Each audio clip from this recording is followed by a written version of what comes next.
ایک بچہ اپنے دادا کے ساتھ بازار گیا اور دیکھا کہ ایک شخص موچی سے بدتمیزی کے ساتھ بات کرتے ہوئے کوئی شکایت کر رہا ہے۔ موچی نے بد زبانی کا برا منانے کے بجائے اس شخص سے معذرت کی اور اس کی شکایت دور کر دی۔ آگے چل کر دادا پوتا ایک کافی شاپ میں گئے۔ ساتھ والی ٹیبل پر بیٹھے ایک شخص سے ویٹر نے چیئر کو تھوڑا سا موو کرنے کی درخواست کی تاکہ اسے گزرنے میں آسانی رہے۔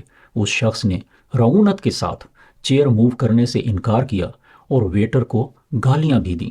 دادا نے پوتے سے کہا، کیا تم نے موچی اور اس شخص کے جوابی رویوں میں فرق دیکھا؟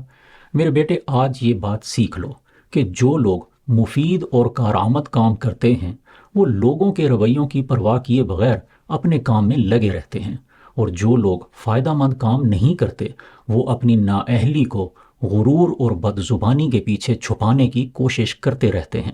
یاد رکھو، اگر تم خود کو اللہ کی مخلوق کے لیے فائدہ مند بنا لو تو اللہ تمہیں لوگوں کے رویوں سے بے نیاز کر دے گا۔